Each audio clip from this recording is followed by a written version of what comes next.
Oh, CTM, good morning, everyone. Great morning, wherever you are right now. I'm so glad that you are here. CTM on Monday. Markets so far are bouncing. A little bit of reprieve after lots of, I suppose, if I had to guess what's happening, I would say, well, things didn't, verbally, yes, but things didn't de-escalate over the weekend in such a way that markets would just return to fear. A lot of people are absolutely positioned for fear, and they just might be ahead of the curve. I'm watching oil over here, and oil trading under $100 a barrel, but still very elevated. Obviously, if we just like look at what's going on here in the world, it seems that Trump is trying to get a coalition of the willing to help out in and show a force inside the Strait of Hormuz. And so far, nobody is buying it. And it's hard to tell how this game of chicken is going to end. Now we're hearing talks of the pressure. Did you see, by the way, Taiwan surrounded? Did anyone think that China planned on invading Taiwan, or that ahead of the summit there was just like, hey, remember, this is our leverage over here. And you know, Trump right now is playing a big game of chicken, being like, well, we might just delay the summit then if China's not willing to step in and help us get the strait open. And this could go many different directions. And even though the markets are green so far today, you know, take it with a grain of salt and just remember you don't know what is going to happen next. It's nice to see Bitcoin trading above 73,000. It's nice to see that Strategies STRC is pretty close to once again so quickly into accumulation. I would have been so surprised if that happened today. And if it happens even this early in this week, that's such a strong vibe over there. And that will continue to put a lot of bid into the market. They just filed with the SEC for their last ATM, and it was over $1 billion last week. Beautiful stuff over here. Our positioning is looking pretty good, and it starts off with Bitcoin now entering the market, just that break even, 73,450. And Solana carrying the torch here right now, continues to build. Remember, it had hedged. The beautiful dance was going on. Bitcoin took a stop loss. Solana continues pushing over here. And if we do get, whether it's a bounce or whether it's the beginning of a rally, and outside of any type of quick resolution and drop in oil prices, which it doesn't seem that's in store right now. It's hard to imagine that there will be significant follow through. But positions like this, if there were, could be one of those trades that happen every so often and winds up just being. I mean, Solana has the potential here trading at $93 to put in at one of those, mid double digit gains pretty easily. And then we look at our positioning, and get worried, Cabby. I get this is a U.S. is a retail driven economy, and I'm getting worried when I hear things like that. Strategy and Nvidia here, both potentially on deck to take a poke at the long side. That's what I'm watching right now to see if either one of them today or the days ahead wound up getting criteria for that entry. And then jumping over, we see Don's once a day is holding Ethereum. I'm sorry, is long pending on Ethereum and is still holding that same Solana entry. Some people wondering, hey, it looks like V2 got some better entries over here. And sure enough, they did. Ethereum's entry looking very good on the long side, but the volatility has been a lot more manageable, a lot more consistent on V4. Guys, this is just one trade. Don't ever let that get into your head. And you could always, we talked about it, especially on Ethereum, so close to performance, especially when you take in Brownie Brown's ability to, in the bull market, toggle off the ST2 filter. And then when you're in a bear market, keep that on.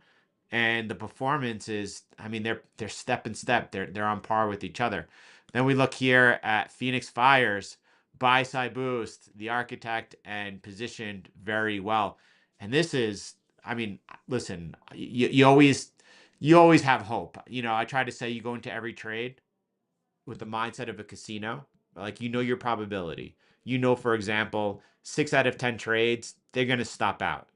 And out of those 4 out of 10 trades, a small minority are going to go on to carry on and be the majority of the gains. But when you see a trade that begins to fall into profit, you always got to be hopeful it's one of those, or I am, and I don't think there's anything wrong with that. I think it's perfectly healthy, and if we were to get a surprise, whether it's a counter trend rally, which right now I would say momentum is strong. Markets here, and let me pull up a chart of the markets as we're talking about it, and oil is driving the markets here right now. And when I look at the Nasdaq and I see this rolling over, I look at the S&P 500 rolling over, and momentum is strongly on the downside. And if it weren't for the geopolitical situation, the Iran United States war, Israel war right now, you would say, well, this is a good time potentially to be stepping in for dip buyers. I think a lot of dip buyers right now, probably rightfully so, are a little hesitant. For myself, I feel I like seeing the Mag 7 pull back so far. I feel like it's opportunity. Whether or not that turns out and pans out to be correct, we'll find out. When I look at things like Nvidia has been consolidating here sideways for so long. This is why it's so hard to trade for us. And it's going to break out though. When you see this type of consolidation take place, this sideways is not going to last forever, and you could see that it's been sideways since November here, going on now 4 months. And you know is that a spring of a distribution here taking place? A breakdown of there. I think that we could see a significant correction on Nvidia. Hold on one second. you know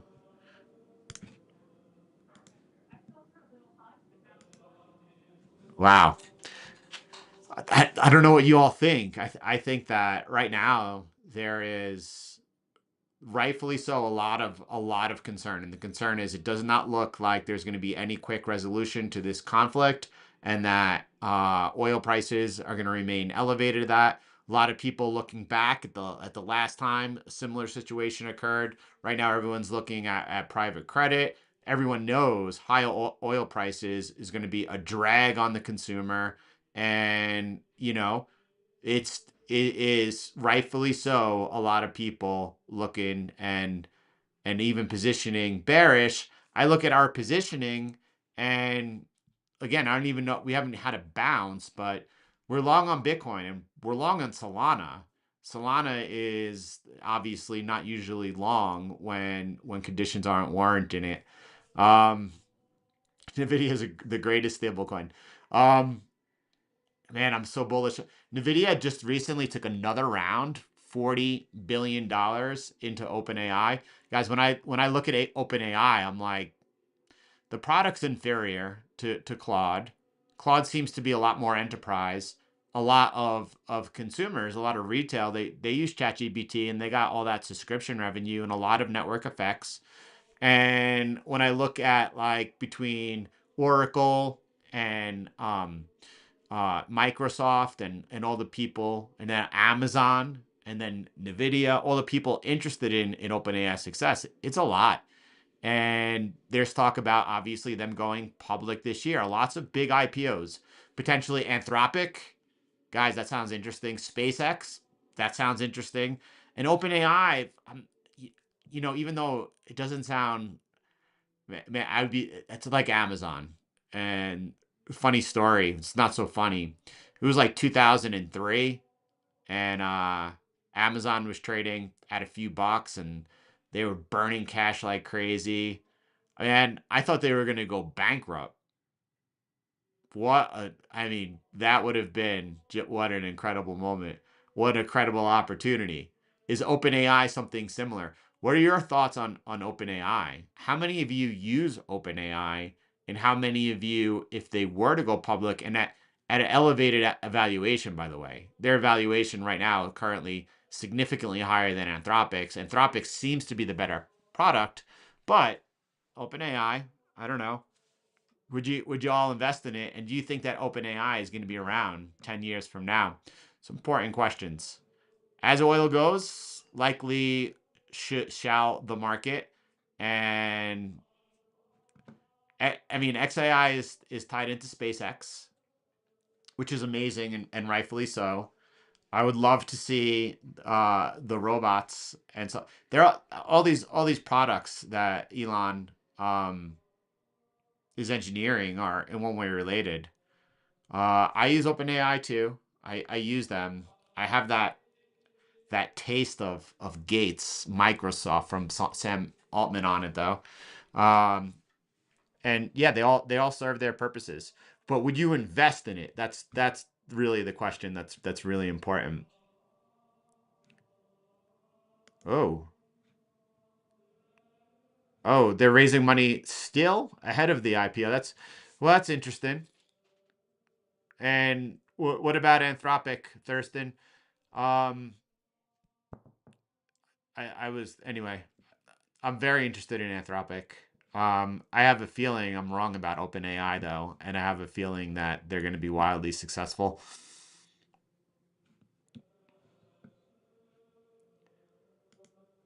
Yeah, it's right now these companies are being priced on their borrowing for capex spending. And when you talk about like, or I think it's important, Cabby, when you talk about all of the circle jerk going on. Like, for example, well, Nvidia's investing X billion into OpenAI because that's what OpenAI needs to buy their chips, which is all true. But these are also the players in the space, right? And yeah, there's very few hyperscalers and those that are able to provide the compute that they need as well as the energy. So like, I don't know if it's so much a circle jerk as that these are the players. And sure, if something happened, if OpenAI went under, the carnage would be it would definitely Oracle would be gone. Microsoft would take an enormous punch, and there would be massive opportunity out there for others to get assets for really really cheap. Um. So, Sonnet. Opus 4.6, fantastic also. But I haven't got there. I know a lot of people use Codex and Opus 4.6 in conjunction, having Codex check in Opus 4.6 work. So again, OpenAI is for sure a player, and if they get the money, if they go public, that makes their runway infinitely longer. And I think that seems to be the playbook that they're looking to go public. It looks like they need the liquidity. I think it's different for SpaceX. SpaceX is going public because they want the liquidity to be able to build out these data centers in space. There seems to be I don't think SpaceX wanted to go public because it's nice running a private company. I think where we are at in this AI build out, it's imperative that Elon gets that money and then works on the next phase. And I'm entirely bullish. Yeah, oil could go to 150 and or higher than that. Or we could be seeing the top. I mean, guys, that looks to me a lot like, you know, the Wall Street cheat sheet and the return to normal. Um, but a lot could happen. You all are familiar with that choke point, that island. I don't know the name. I can't. And I don't think anyone in this room or on the web knew the name of it outside of last week. But point being is if the US goes to take that and that does not go well, oil could could surpass 150 easily. Could head it up towards 200 easily, right? And if you were to see the Iranians take out other infrastructure in the Middle East at the same time, that it could be catastrophic. And I don't I don't think China wants that, right? If that were to happen, the US they produce, you know, um as much oil as they consume. And I think that the US would actually be okay, but I don't think the world would, and it's a world economy. They keep getting better and better and better. I love it. Carrick, thank you. Yeah, so here we are. Selling so far is being absorbed. We know that CTAs continue to dump on markets, and we're seeing here Nasdaq holding its green from overnight on the open, S&P 500 as well. Bitcoin's been a little volatile, right? It was definitely leading the way, and it's holding in there though. That looks to what does that look like to you? It looks like to me, and it looks like to me that this is a bearish continuation pattern setting up. We're going to need a breakout, and a breakout, by the way, let me just go ahead and get a little discretionary on you all. And let's go ahead and jump over. And well, that's the magic line. I just want to get a couple of different vantage points looking at to take a break above this line over here, which is currently all the way up into some nice horizontal, but above 85 and sloping downwards. So I want to look at it from this important line. Well, that's interesting. That seems to be the most important line in crypto right now, from my vantage point, clearing back above the yellow, which is almost horizontal, slightly sloping upwards resistance.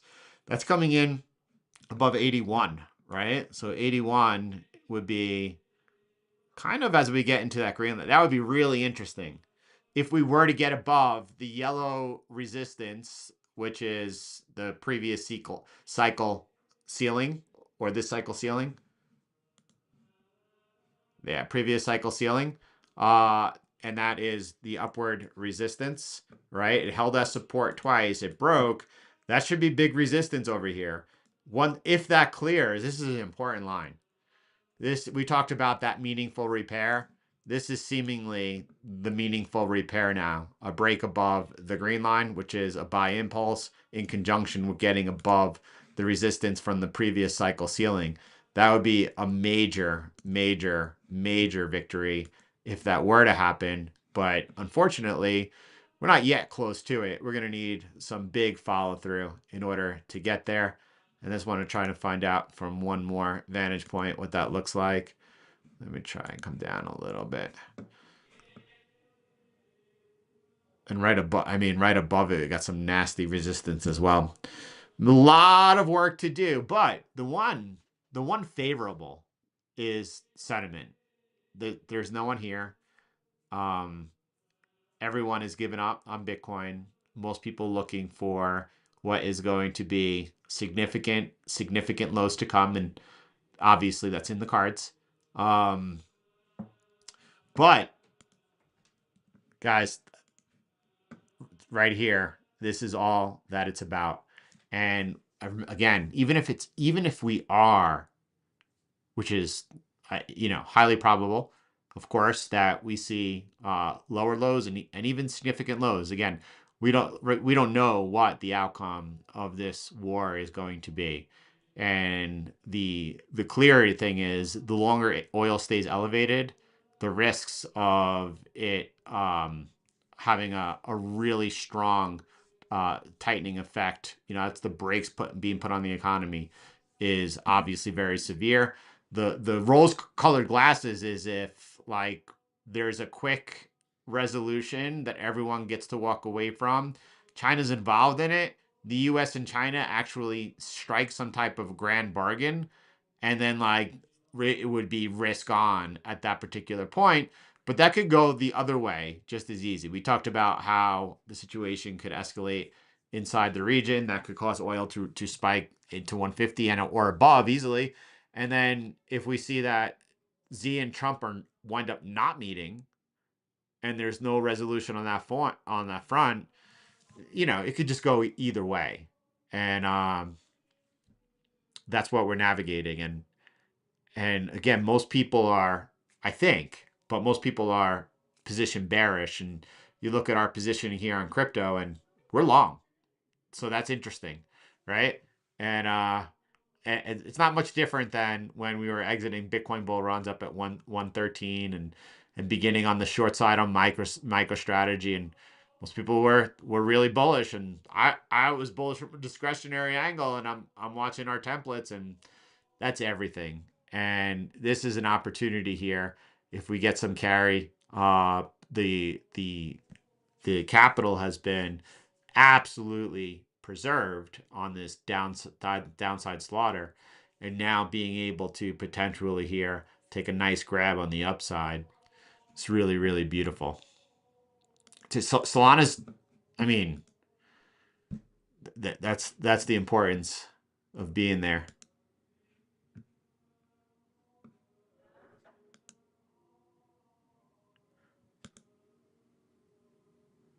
Yeah, I don't know. I would like Polymarket probably has better understanding than I would. The odds of that being taken clean, I don't know. And that's the situation we're in. We're dealing with a lot of unknowns right now, and we're also dealing with a lot of people. And again, their views are completely correct. Like it does look like the indexes are, rolling over. What do we need here for a nice clean breakout on the Nasdaq? All right. It looks like that horizontal level is paramount, is really significant. And I think that in order for that to happen, there has to be a catalyst, right? And that catalyst at this moment seems to be either a major de-escalation in the with Iran, and or it needs to be a major bargain compromise with China that is going to behoove both. Outside of one of those things, I think that you know, I'm prepared for lower prices, long-term portfolios. I think it's an opportunity here, especially with a lot of the tech pulled back. But again, in hindsight, you know what? They could have significant further to go. How many days in a row are we looking?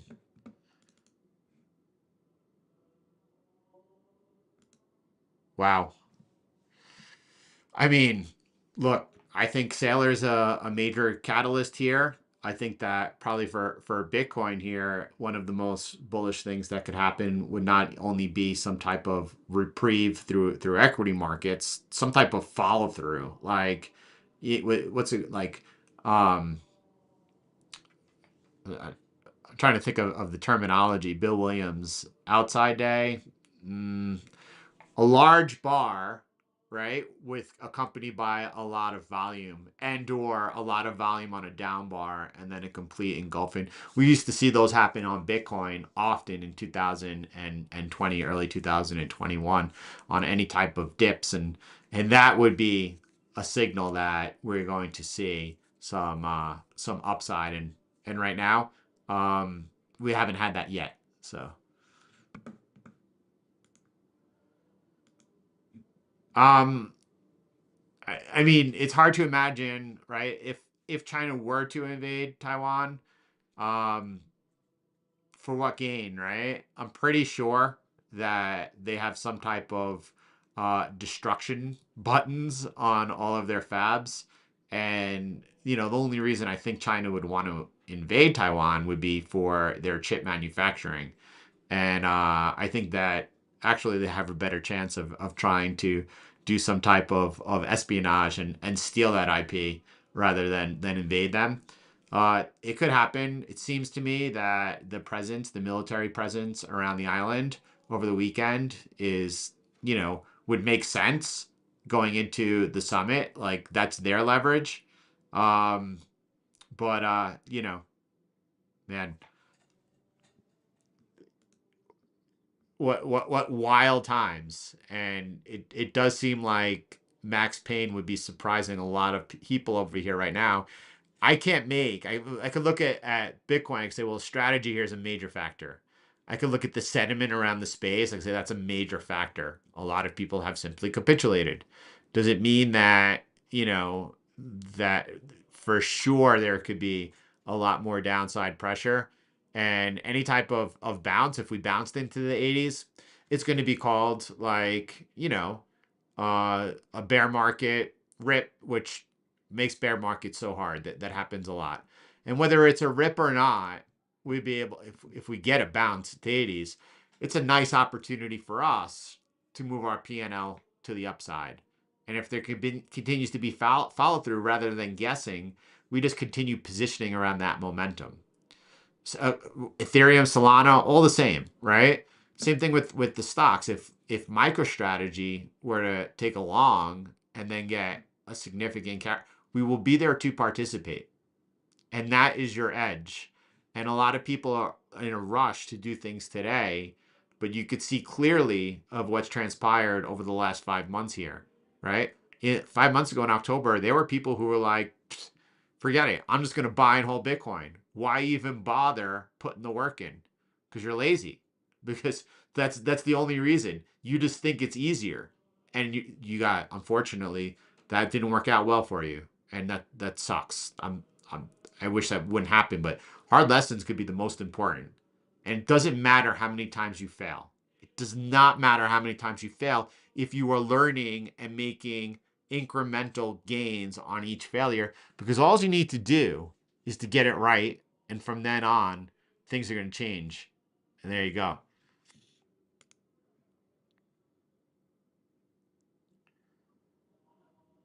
Oof, deep power.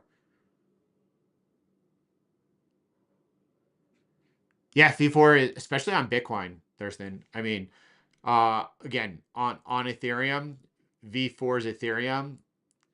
The data suggests it is a slight advantage over Ethereum, but Ethereum on V2 on CTM 2.0 released the summer of 2022 on V2 with Brownie Browns toggling the filter on and off when Bitcoin bull runs is in a bull market and out. And then V4, I mean, they're all so close. And yeah, I would say V4 makes it simpler for me not having to, to focus in on one. But if you're automated, I mean, does it make sense then to use either 50/50 V2 and the other, and or all three? They're all very good. On Bitcoin on V4, V4's outperformance on Bitcoin is is a clear winner. So yeah, Ace, many are called, man. We want everyone to succeed. There's no question about it. But to do anything in life and to do it well takes a lot of work and dedication. And the markets, think about it, conquering the markets. The name of this channel. What? That's not hubris, right? That is what a feat.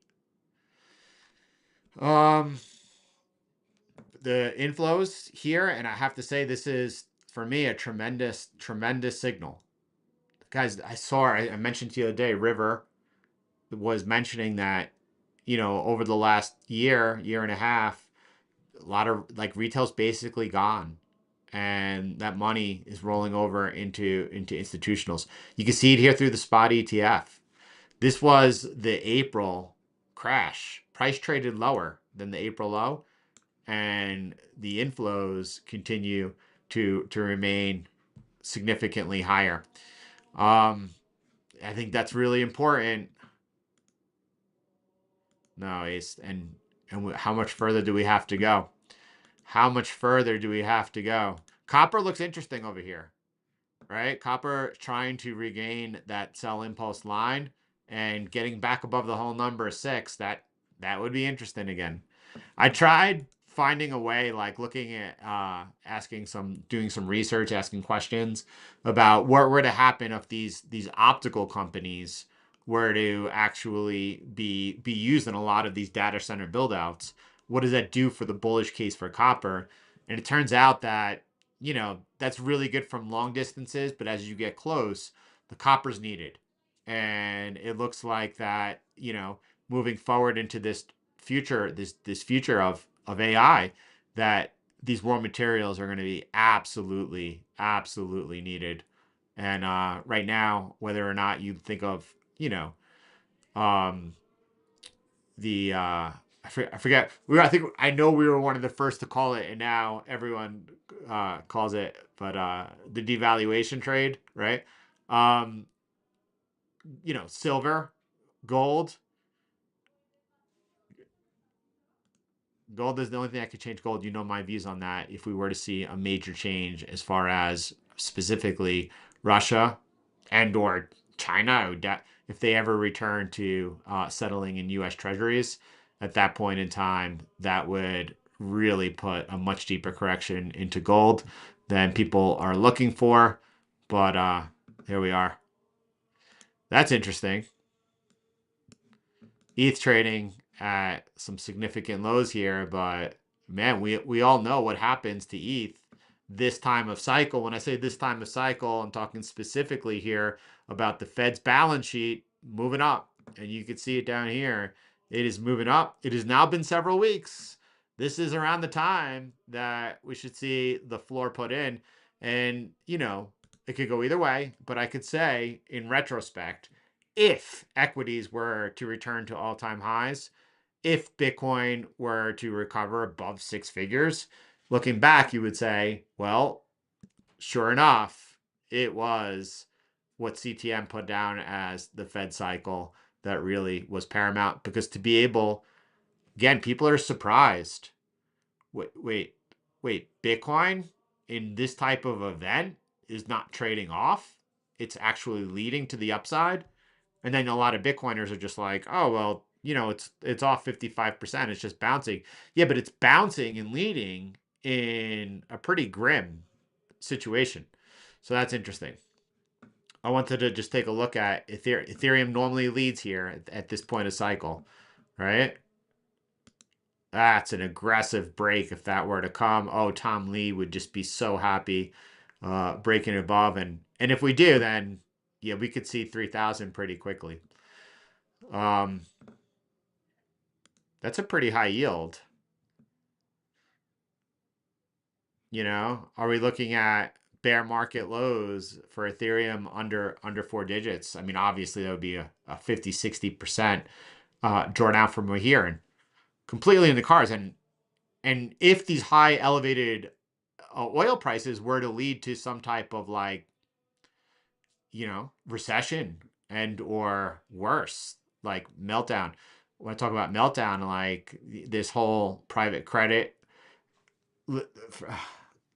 I'm not trying to fear anyone here because that's like credit markets are not really pricing in any type of fear here. Sentiment across the board is absolutely in trash, but that's not what the markets are pricing in. I don't know. We'll find out soon over here.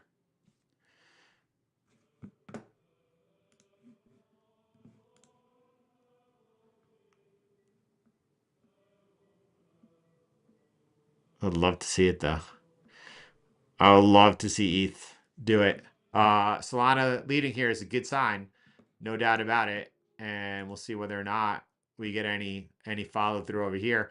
I think we need some good news though. I think we need to see, oil trading below 90. I think we need to see that we're seeing further supply continue to move through the strait. I don't know if those things are going to happen or not.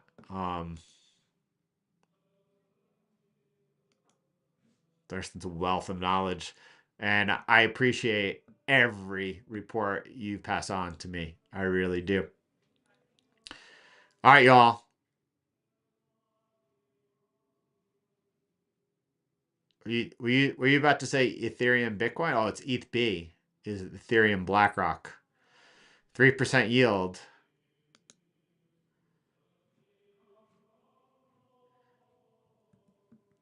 Speaking of yield, I'm going to just jump back over here. Oh, I would love to see this start collecting once again. All right, everyone. Stay on your positions. This is what matters. This is what's going to get you to realize your goals and outperform. Guys, equities here, we've seen I can't believe this consolidation, right? This is going to be resolved soon, up or down. And if it resolves down, That's fantastic. And also the upside then is going to become eventually a lot more favorable, and or this thing could easily here, right? What's Nvidia's price to earnings right now? Ridiculously low from my vantage point. All right, fam. Have a beautiful day. Jay Cora, God bless you. God bless you all. I'll see you all on the inside.